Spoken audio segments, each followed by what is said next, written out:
వాళ్ళిద్దరి యందు లోకంలో ఒక మర్యాద ఉంటుంది. వాళ్ళు ఆది దంపతులు.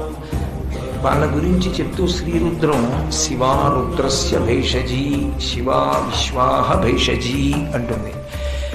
శివుణ్ణి రుద్రుడిగా చెయ్యాలన్నా ఆవిడికే చెల్లింది. అలా కాకుండా రుద్రుణ్ణి శివుడిగా చెయ్యాలన్నా ఆవిడికే చెల్లుతుంది. ఆయన నిజానికి రుద్రుడు అంటే కోపాన్ని పొందుతాడని కాదు. ఆయన కోపాన్ని పొందుతాడు ఎప్పుడైనా అంటే సదాశివ అన్న నామానికి అది వ్యతిరేకమవుతుంది. ఆయన ఎప్పుడూ మంగళకరుడే, ఎప్పుడూ శుభంకరుడే. ఆయనకి కోపం లేదు, కానీ కోపం వచ్చినట్టు నటిస్తాడు. కోపం వచ్చినట్టు నటించేటట్టుగా చెయ్యగలిగినది ఎవరు?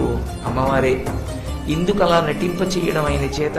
ఆయనకి కోపం వచ్చినట్టుగా ప్రవర్తించేటట్టు ఎందుకు చేస్తుందంటే లోకాలకన్నిటికీ కూడా ఆమె ఒక పాఠం చెప్పాలి అని ఎప్పుడు అనుకుంటుందో అప్పుడు శివుణ్ణి రుద్రుణ్ణి చేస్తుంది.